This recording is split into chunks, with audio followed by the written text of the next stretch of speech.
सो है everybody, this is Sandeep Paramanik bag and with my new video. ये मेरा लेक्चर 2 है।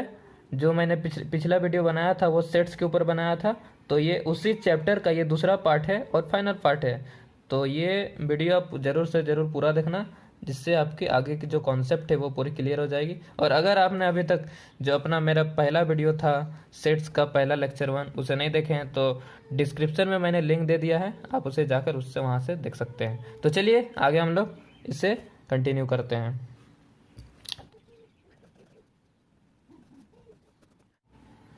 तो आप जैसे देख पा रहे हैं कि हमारा जो आज का नया टॉपिक है वो है डिफरेंस ऑफ ए सेट। तो इसके नाम से आपको समझ में आ जा रहा होगा कि क्या हो रहा है, इसका मतलब निकलता है कोई सेट्स रहेगा, उसका जो डिफरेंस होगा मुझे वही फाइंड आउट करना है। तो इसे आइए समझते हैं। तो उसके लिए मैं कोई 2 सेट्स का एग्जांपल लेता हूं जिससे आपको ये क्लियरली समझ में आ जाए। लाइक आई हैव, मैं कोई ऐसे ही कोई 2 सेट्स का एग्जांपल लिया हूँ, ठीक है। मेरे को इसमें डिफरेंस बताना है। आप देख पा रहे हैं कि ये सेट ए है जिसके एलिमेंट 1 3 5 7 है, एंड दूसरी सेट है बी जिसकी एलिमेंट है 3 5 8 9। सो मुझे यहाँ पर डिफरेंस बताना है किन के बीच में, ये दोनों सेट के बीच में। तो ए माइनस बी, तो डिफरेंस को मैं हमेशा माइनस साइन से इंडिकेट करता हूँ, सो इसलिए ए माइनस बी।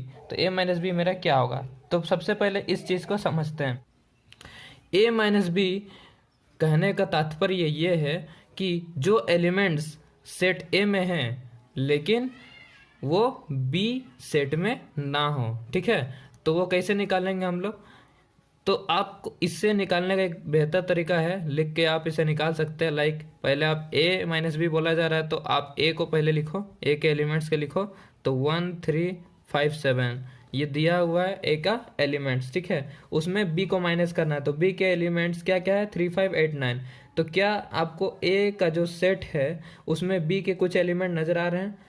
बिल्कुल नज़र आ रहे हैं, 3 और 5 नज़र आ रहे हैं। सो मैं उन्हें क्या कर दूंगा, कैंसिल कर दूंगा। तो 3 और 5 को यदि मैं हटा दूं तो मेरे पास क्या बचता है 1 और 7, ठीक है। इसका मतलब ये हुआ कि ए में जो एलिमेंट्स है लेकिन वो बी में नहीं है, तो वो वैसे कौन कौन से एलिमेंट है 1,7। तो आपको ये दिख भी रहा है कि 1,7 जो है वो बी में मौजूद नहीं है। दैट्स वाई अपना a माइनस बी का आंसर क्या हो जाएगा 1,7। समझ में आ गई बात आपको। नेक्स्ट, इस तरह से आप b माइनस ए भी निकाल सकते हैं। b माइनस ए बोलने का तात्पर्य क्या है कि वो एलिमेंट्स जो b में हैं लेकिन a में नहीं है। तो देखो b के वैसे सारे एलिमेंट्स जो ए में नहीं है, तो उसके लिए क्या करो, आप बी के एलिमेंट्स को लिखो 3 5 8 9। चलो मैंने लिख दिया। अब उसमें से एक एलिमेंट्स को घटाना है, हटाना है, ठीक है। घटाना हटाना बात बराबर है। तो इसमें से एक एलिमेंट्स क्या क्या है 1 3 5 7। वो जो 1 3 5 7 है वो क्या बी के सेट में दिखाई दे रहे हैं? हाँ बिल्कुल दिखाई दे रहे हैं, 3 और 5। सो 3 और 5 को मैं यदि हटा दूं तो मेरे पास क्या बचते हैं 8 और 9 बचते हैं। तो यही मेरा क्या हो जाएगा b minus A, and 1,7 is a minus B. तो ये कोई मैंने 2 इंडिविजुअल सेट्स लिया था एग्जाम्पल, उसके तरह से मैंने इसे फाइंड आउट किया। मेन था इसका कॉन्सेप्ट, तो कॉन्सेप्ट आपको समझ में आ गया होगा डिफरेंस क्या होता है। नेक्स्ट हमारा जो है वो है कॉम्प्लीमेंट ऑफ ए सेट। तो मेरा जो नया कॉन्सेप्ट है वो है कॉम्प्लीमेंट ऑफ ए सेट। तो सेट, किसी सेट का कॉम्प्लीमेंट क्या होता है, तो इसे पहले आइए समझते हैं।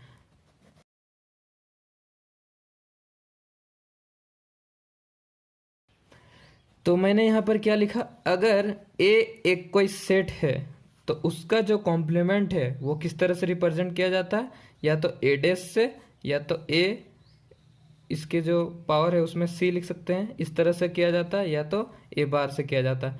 जनरली हम लोग यही ये जो 2 है इन्हीं को यूज करेंगे सेट्स के चैप्टर में। ये जो बार वाला है ये जनरली प्रोबेबिलिटी वाले चैप्टर पे इसका यूज होता है। तो सेट्स पे आपको यही 2 साइन आपको नजर आएंगे, लेकिन होता तीनों ही है, ठीक है। कॉम्प्लीमेंट, तो कॉम्प्लीमेंट हम लोग कैसे किसी सेट का कैसे निकालते हैं, तो इसका एक फॉर्मूला भी है। A complement is equal to होता है यूनिवर्सल सेट माइनस ए, ठीक है। अगर मेरा सेट ए है और उसका मुझे कॉम्प्लीमेंट निकालना है तो उससे मैं क्या करूंगा, यूनिवर्सल सेट से माइनस कर दूंगा, ठीक है। तो मेरा कॉम्प्लीमेंट निकल जाएगा सेट ए का, ठीक है। यूनिवर्सल सेट मैंने आपको पिछले वीडियो में बता चुका हूँ कि यूनिवर्सल सेट क्या होता है, ठीक है। तो आपको आई होप कि आप जानते होंगे यूनिवर्सल सेट क्या होता है, ठीक है। तो चलिए अब इसको भी निकालने का कुछ समझते हैं। लाइक आपको क्वेश्चन इस तरह से रहेगा कि यूनिवर्सल सेट आपको दिया हुआ रहेगा जिसके एलिमेंट रहेंगे मान लीजिए, और सेट ए दिया हुआ रहेगा। तो आपको इस तरह से क्वेश्चंस मिलेंगे लाइक आपको यूनिवर्सल सेट दिया हुआ रहेगा, ठीक है, क्वेश्चन में, एंड आपको सेट ए भी दिया हुआ रहेगा या बी, ये कुछ भी कितना कुछ भी सेट दिया हुआ रहेगा, ठीक है। और आपको किसी सेट का कॉम्प्लीमेंट निकालने के लिए आपको पूछा जाएगा। तो आप कैसे निकालोगे? लाइक आपको क्वेश्चन रहेगा फाइंड ए कॉम्प्लीमेंट, ठीक है। तो आप कैसे निकालोगे? तो सिंपल से है, A complement that is universal set minus A, ठीक है। तो आप यूनिवर्सल सेट से यदि ए सेट को माइनस कर दोगे तो आपको क्या निकल जाएगा? ए का कॉम्प्लीमेंट निकल जाएगा। तो यूनिवर्सल सेट आप देख पा रहे हैं कि 1 3 5 6 7 और 8 है, और सेट ए में क्या है? 3 5 8। तो ये जस्ट डिफरेंस निकालना है, तो डिफरेंस मैं आपको जस्ट अभी बता चुका हूँ, ठीक है। आप इस तरह से निकाल सकते हो कि आप यूनिवर्सल सेट को लिख लो और उसमें से ए के एलिमेंट्स जो इतने भी है उन्हें माइनस कर दो। क्यों मैं यहाँ ए के एलिमेंट से माइनस कर रहा? क्योंकि मुझे ए से ही माइनस करना है सिंपल सी बात होगी ना। तो ए के एलिमेंट क्या क्या है? 3 5 एंड 8। तो 3 हटा दो, 5 हटा दो और 8, तो क्या बच गया मेरे पास? 1 6 7। सो मेरा ए कॉम्प्लीमेंट क्या हो गया? 1 6 7। आप इसे दूसरे तरीका से इजिली इस तरह समझ सकते हैं, ए कॉम्प्लीमेंट मतलब जो ए के एलिमेंट्स है उनको छोड़ के सारा। तो ए के एलिमेंट क्या क्या है? 3 5 एंड 8। तो 3 5 और 8 को छोड़ के सारे एलिमेंट्स आप लिख दो। उतना आपको इसको लिखने की जरूरत नहीं पड़ेगी, आप डायरेक्ट भी लिख सकते हो, इतना लिखने की कोई आवश्यकता नहीं है। समझ में आ गई बात? अगर आपको बी कॉम्प्लीमेंट पूछा जाए तो आप कैसे निकालोगे? बी कॉम्प्लीमेंट मतलब बी के एलिमेंट्स को छोड़ के सारा एलिमेंट्स यूनिवर्सल सेट के। तो बी का एलिमेंट क्या क्या है? 5 एंड 6। तो यदि मैं बी को छोड़ के सारा एलिमेंट लिखने जाऊँ यूनिवर्सल सेट का तो क्या क्या हो जाएगा? 1 3 5 और 6 को मुझे हटाना है, तो 5 6 मैं नहीं लिखूंगा, 7 एंड 8। समझ में आ गई बात आपको? चलिए, तो so now let's move on our next topic. So our next topic is union and intersection, ठीक है। तो देखो मैं यहाँ पर जैसे आपको दिखा दिया हूँ, यूनियन को हम लोग रिप्रेजेंट करते हैं इस यू से, और इंटरसेक्शन को हम लोग रिप्रेजेंट करते हैं उल्टा यू से, ठीक है। आप कंफ्यूज मत होना, यूनियन का भी साइन यू होता है, यूनिवर्सल सेट का भी यू होता है, वो आप क्वेश्चन बनाओगे तो आपको समझ में आ जाएगी, ठीक है। इसमें कंफ्यूज होने वाली बात नहीं है, समझते हैं। सो हमारा जो ये कॉन्सेप्ट है यूनियन एंड इंटरसेक्शन, इसे आइए समझते हैं। तो इसे समझने के लिए कुछ हम दो सेट्स लेते हैं। Like we have set A is equal to 1 2 3 4 and B is equal to 3 4 7 8, ठीक है। तो आपको क्वेश्चंस किस तरह से मिलेगी? आपको क्वेश्चंस मिलेगी what is A union B, और also what is A intersection B. तो अभी यूनियन और इंटरसेक्शन का हम लोग बस रिप्रेजेंटेशन सीखे हैं, किसे रिप्रेजेंट इस तरह किया जाता है, इसका एक्चुअल मीनिंग क्या होता है। देखो सिंपल से है लैंग्वेज में, इसे आप इस तरह समझना, यूनियन मतलब होता है ऑल एलिमेंट्स, ठीक है। ये मेरी थ्योरी है, इसे आप समझना। यूनियन मतलब होती है सारा एलिमेंट्स को लेना है, और इंटरसेक्शन मतलब होता है ओनली कॉमन, ठीक है, कॉमन एलिमेंट्स, ठीक है। तो जैसे कि ए यूनियन बी मतलब कैसे इसे हम ये कैसे फाइंड आउट करेंगे, तो आइए इसे समझते हैं। लाइक ए का एलिमेंट्स क्या है? 1 2 3 4, ओके।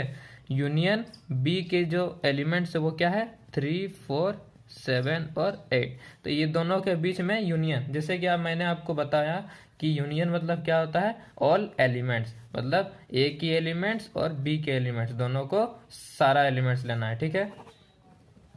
तो ए और बी की सारे एलिमेंट्स को यदि मैं लिख दूं तो वो क्या क्या होगी? 1 2 3 4। देन क्या मैं 3 4 फिर से मैं यहाँ लिखूंगा? नहीं लिखूंगा। ये मैं आपको पिछले लेक्चर में ऑलरेडी बता चुका हूँ कि एक एलिमेंट जब भी सेट का जब हम लोग राइट करेंगे तो जो एक एलिमेंट एक बार लिखा जाए उसे हम दोबारा यूज नहीं करते हैं, ठीक है। तो 3 4 ए में भी है और बी में भी है, तो उसे दोबारा नहीं लिखेंगे, जबकि यहाँ पर लिख दिया, ठीक है। तो बचा क्या क्या, 7 एंड 8। तो मेरी ए यूनियन बी क्या हो जाएगी, 1 2 3 4 7 8। समझ में आ गई बात? ओके, सो नाउ अब मेरा यदि पूछे कि ए इंटरसेक्शन बी क्या होगा, ठीक है, तो ए इंटरसेक्शन बी, तो चलिए ए का एलिमेंट्स को लिखते हैं 1 2 3 4। इंटरसेक्शन बी की क्या क्या है, 3 4 7 and 8। Okay, so A intersection B, A intersection B मतलब, इंटरसेक्शन का मतलब मैंने आपको बताया कॉमन, कॉमन एलिमेंट्स लेना है। तो कॉमन आपको क्या क्या नजर आ रही है, 1 2 3 4 3 4 7 8। इसमें कॉमन क्या क्या है, यही तो कॉमन है ना, 3 और 4। तो मैं क्या लिखूंगा, 3 एंड 4। समझ में आ गई बात आपको यूनियन और इंटरसेक्शन से? इसमें तो कोई डाउट नहीं होनी चाहिए। देखो आपको जो टेक्स्ट बुक आप जब सॉल्व करोगे, ठीक है, तो टेक्स्ट बुक में आपको किस तरह से क्वेश्चंस मिलेगी, तो मैं आपको एक क्वेश्चंस लिख देता हूं जिससे आपको समझ आ जाएगी किस तरह से आपको क्वेश्चन मिलेगी, ठीक है।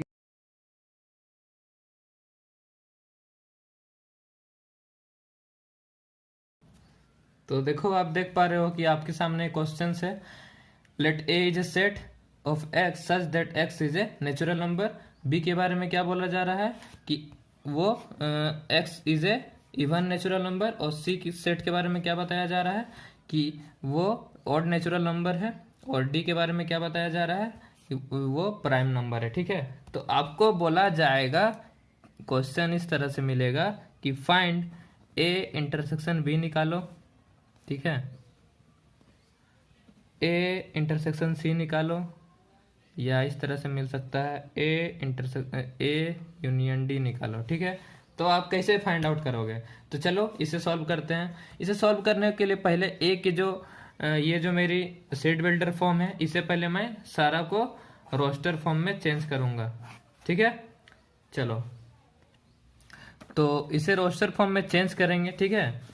किसे चेंज करेंगे, ये जो ए बी और सी और डी जो सेट्स है उसे पहले रोस्टर फॉर्म में चेंज करेंगे, ठीक है। तो ए का रोस्टर फॉर्म क्या हो जाएगा, A of x such that x is a natural number. तो नेचुरल नंबर 1 से स्टार्ट होती है, तो 1 2 3 4 5 6। इसकी जो अपर लिमिट है वो मेरे को पता नहीं, मतलब इसका जो है बाउंड्री मेरे को दिया हुआ नहीं है, ठीक है। तो ये इन्फिनाइट तक जाएगा, ठीक है। चलो इसे छोड़ देते हैं। बी की रोस्टर फॉर्म क्या होगी, इवन नेचुरल नंबर। आपको पता है इवन नंबर क्या होता है, 2 का टेबल आप जानते ही हो, सिंपल, उसी को आप लिख दो, 2 4 6 8 10 12 सम संख्या, ठीक है, हिंदी में जैसे कहते हैं। सी जो सेट है वो उसके बारे में क्या है, C set of x such that x is a odd natural number. Odd संख्या तो जानते ही होंगे, विषम संख्या हिंदी में बोलते हैं, जो 2 के डिवाइड ना हो। तो 1 3 5 7 9 11, ठीक है।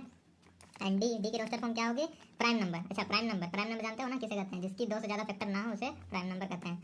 तो प्राइम नंबर क्या क्या हो जाएगी, हाँ कंफ्यूज मत होना, 1 हम लोग प्राइम नंबर नहीं लिखते हैं, ठीक है, हम लोग 2 से स्टार्ट करते हैं। 2 3 होगा क्या, होगा 5 6 होगा क्या, नहीं होगा 7 9 प्राइम नंबर नहीं है, ठीक है। 11 13 17 19, ये जितने भी नंबर मैंने लिखा है इनका 2 से ज़्यादा फैक्टर नहीं होता, ठीक है। ओके, सुनाओ अब हम मेरे को क्वेश्चन क्या क्या था। पहला क्वेश्चन क्या है, ए इंटरसेक्शन बी क्या होगा, ठीक है। तो ए इंटरसेक्शन बी मतलब क्या, ए और बी जो सेट है दोनों में ऐसे कौन कौन से एलिमेंट है जो दोनों में कॉमन है। इंटरसेक्शन का मतलब मैं आपको समझा चुका हूँ, कॉमन पॉइंट, ठीक है। तो देखो ए जो है वो पूरा नेचुरल नंबर का सेट है 1 to इन्फिनिटी, और बी जो है वो इवन नेचुरल नंबर का है। तो मेरा क्या हो जाएगा, इंटरसेक्शन क्या हो जाएगा, 2 4 6 8 10 12 इन्फिनाइट, ठीक है। तो देखो जो ए का जो एलिमेंट है वो तो पूरा इन्फिनाइट जा ही रहा है, ठीक है, और बी का भी एलिमेंट जो है वो इवन नेचुरल नंबर है, वो भी इन्फिनाइट जा रहा है। तो मैं इसे इस तरह लिख सकता हूँ, set of all even natural number, ये मैं लिख सकता हूँ ना। समझ में आ गई बात। चलो नेक्स्ट जो क्वेश्चन है वो है मेरी क्या है, ए इंटरसेक्शन सी, ठीक है। ए और सी का इंटरसेक्शन क्या होगा, तो ए और सी में इंटरसेक्शन पॉइंट क्या होगा, देखो ए जो है वो set of all natural number है, और सी जो है वो set of odd natural number है, ठीक है। तो इसे भी मैं बोल सकता हूँ क्या होगा, सी ही तो होगा ना। ए इंटरसेक्शन सी क्या होगा, सेट सी होगा, क्योंकि समझ में आ रहा है ना बात। देखो ये ए जो है वो सारा नेचुरल नंबर है, और सी जो है वो ऑड नेचुरल नंबर, तो दोनों में कॉमन क्या निकलेगा, ऑड नेचुरल नंबर निकलेगा। इसलिए इसे या तो सी लिखो या तो set of all odd natural number लिख दो। ठीक है, समझ में आ गई बात, या तो सी लिख दो। उसी तरह से मेरी जो थर्ड क्वेश्चन है वो है ए यूनियन डी। ठीक है, तो ए यूनियन डी, ए और डी का सारा एलिमेंट लेना है। तो ए और डी का सारा क्या क्या हो जाएगा, 1 2 3 4 5 6 7 8, ये तो सारा हो जाएगा। मतलब ए यूनियन डी मैं बोल सकता हूँ डायरेक्टली ए। ठीक है, क्योंकि डी का जो प्राइम नंबर है वो तो ए में सारा आएंगे ही ना आएंगे, और उन्हें तो मैं दोबारा राइट करूंगा नहीं डी का एलिमेंट, इसलिए मैं यहाँ पर ए सेट लिख सकता हूँ। समझ में आ गई बात, क्लियर है? तो इसी तरह से आपको क्वेश्चंस टेक्स्ट बुक में मिलेगी, तो आप उससे सॉल्व कर सकते हो। तो चलो आगे बढ़ते हैं, टॉपिक जिसका नाम है डिसजॉइंट सेट। ठीक है, तो आइए अभी डिसजॉइंट सेट क्या होता है उसे समझते हैं। तो डिसजॉइंट सेट आखिर होता क्या है? ठीक है, तो इसका कुछ नहीं है, सिंपल सी है, मैं लिख देता हूँ, आपको ऑटोमेटिकली आपको समझ में आ जाएगी।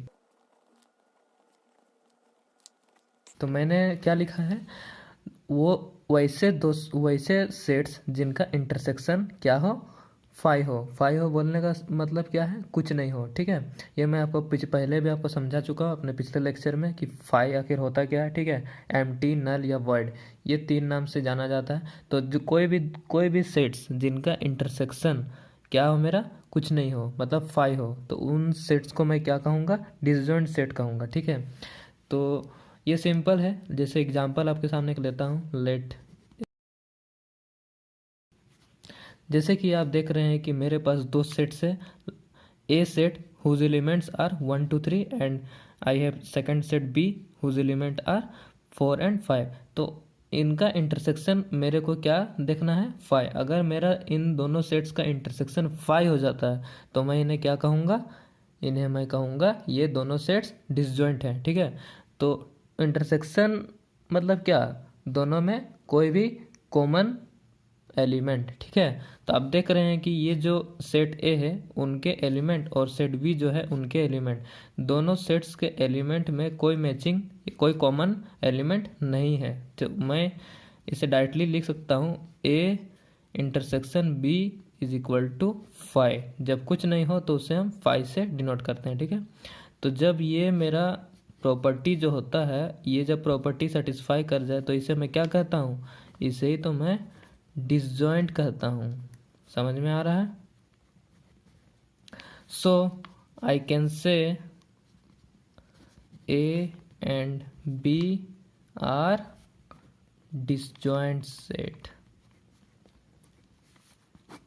में अभी आपने यूनियन और इंटरसेक्शन समझा, तो इससे रिलेटेड कुछ एक दो पॉइंट्स है जिन्हें आप याद कर लो तो आपके लिए अच्छा होगा। जैसे कि रिमेंबर, तो मैं उसे नोट आउट करता हूँ।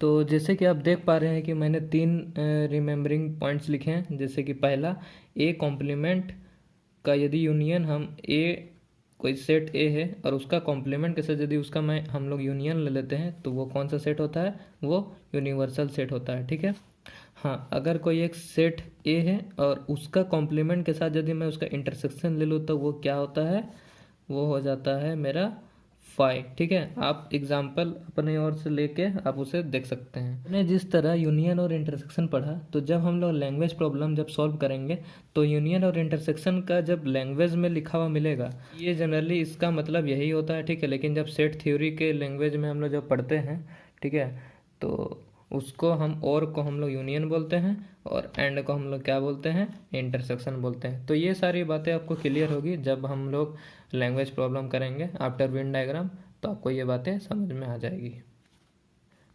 तो इतनी बातें थी। ठीक है, इसके आगे हमारा वेन डायग्राम और उससे रिलेटेड कुछ प्रॉब्लम्स आते हैं, तो उन्हें हम डील कर लेंगे। तो ये चैप्टर हमारा पूरी तरीके से ख़त्म हो जाएगा।